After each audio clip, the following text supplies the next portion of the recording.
বিশ্বাস করেন আমার জীবনে এই পর্যন্ত সংসদের মধ্যে এইভাবে কথা বলতে আর কোনো লোকের আমি দেখি নাই।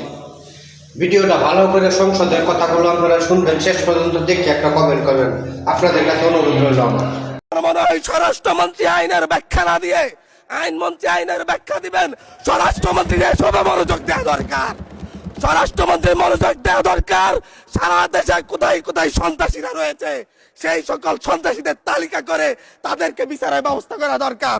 স্বরাষ্ট্রমন্ত্রীর উচিত ধন্যবাদ মাননীয় সদস্য। নেতা কর্মীরা হত্যার শিকার হয়েছে তাদের বিচারের ব্যবস্থা করা দরকার।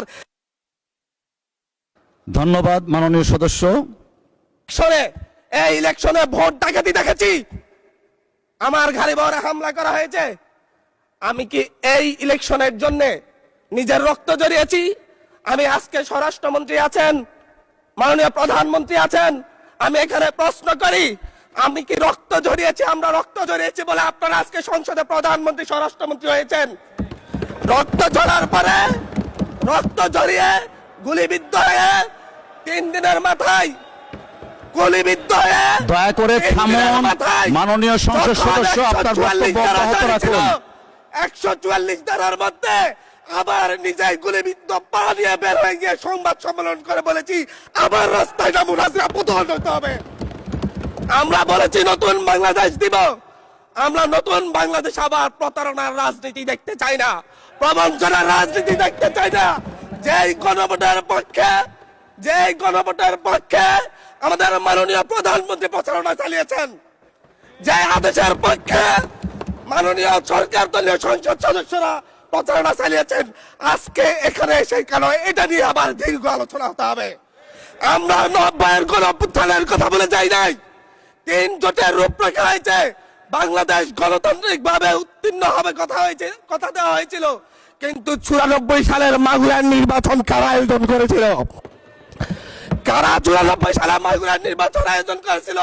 আজকে আবার এই সংসদে দাঁড়িয়ে আবার এমন একটা ব্যবস্থা নিয়ে যাচ্ছেন, আরেকবার যে মাগুরার নির্বাচন আয়োজন করবেন না এর নিশ্চয়তা কে দিবে? এর নিশ্চয়তা কে দিবে? আমি আমার সবচাইতে কম বয়সী প্রার্থী হিসেবে নিজের প্রার্থীটা জমা দিয়ে এলাকায় গিয়েছি প্রচারণা করতে। 3বার হামলা শিকার হতে হয়েছে। আমি সংসদ সদস্য হিসেবে এলাকায় গিয়েছি, সেই জায়গায় আমার উপর হামলা করেছে, সরাসরি ভিডিওতে দেখা গিয়েছে। অস্ত্র নিয়ে, দেশীয় অস্ত্র নিয়ে আমাকে কোপাতে আসা হয়েছে। তারা কারা? ওরা তো তারাই যাদের প্রত্যেকের হাতে বিএনপি দলীয় নেতা কর্মীদের রক্ত লেগে আছে, প্রাণ লেগে আছে। এই বিশ্বাসঘাতকতা মাননীয় স্পিকার, এই রাষ্ট্র আর সইবে না। আপনারাও সইতে পারবেন না। বিশ্বাসঘাতকতার মূল্য এই দেশে আবার দিতে হবে আপনাদেরকে। আপনারা যারা আপনাদের ভাইদের রক্ত জড়িয়েছে, খুন করেছে, খুনের মামলা আছে, তাদেরকে আবার পুনর্বাসিত করে আমাদেরকে খুন করার জন্য লেলিয়ে দিচ্ছেন। চট্টগ্রাম থেকে এক সাংগঠনিক নেতাকে পাঠিয়েছে অস্ত্র সহ আমাদের লোকজনের উপর হামলা করতে। ভোটের দিন সকালবেলা থেকে প্রত্যেকটা ভোট কেন্দ্রে অস্ত্র দিয়ে মহড়া দিয়েছে। 30টা ভোট কেন্দ্রে এনসিপির প্রার্থী, বিএনপি 2জন বিদ্রোহী প্রার্থী সহ কারো এজেন্টকে ঢুকতে দেওয়া হয় নাই। এটার জন্য কি আমরা আমাদের রক্ত জড়িয়েছি? মাননীয় স্পিকার, ইলেকশনের একদিন পরে আমাকে আর 1 মিনিট বাড়িয়ে দিবেন মাননীয় স্পিকার, 1টা মিনিট। মাননীয় স্পিকার, ইলেকশনের পর দিন এক নারী অভিযোগ করেছেন, এক নিরীহ নারী, ওনাকে ধর্ষণ করা হয়েছে শুধুমাত্র শাপলাগুড়িতে ভোট দেওয়ার কারণে। 1 ঘন্টার মধ্যে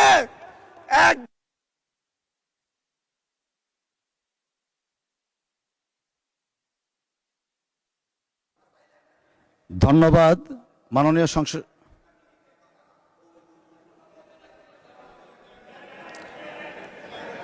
আচ্ছা ঠিক আছে, 1 মিনিটের মধ্যে সংক্ষিপ্ত শেষ করবেন, 1 মিনিট। মাননীয় স্পিকার, একজন ভুক্তভোগী নারী অভিযোগ করেছে ওনাকে ধর্ষণ করা হয়েছে শাপলাগুড়িতে ভোট দেওয়ার কারণে। সার্কেল এসপি 1 ঘন্টার মধ্যে বলেছে এই ধরনের কোনো ঘটনা ঘটে নাই।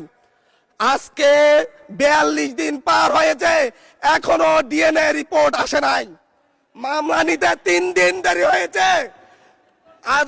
সিভিল সার্জন অফিস তদন্ত কমিটি করে দিয়েছে, তদন্ত কমিটির রিপোর্ট জমা দিয়েছে, ভুক্তভোগী নারী জানে না তার তদন্ত রিপোর্ট কি এসেছে। এই ভয়াবহ পরিবেশ তৈরি কারা করছে? আমার মনে হয় স্বরাষ্ট্রমন্ত্রী আইনের ব্যাখ্যা না দিয়ে, আইনমন্ত্রী আইনের ব্যাখ্যা দিবেন, স্বরাষ্ট্রমন্ত্রীর এসবে মনোযোগ দেওয়া দরকার। স্বরাষ্ট্রমন্ত্রীর মনোযোগ দেওয়া দরকার।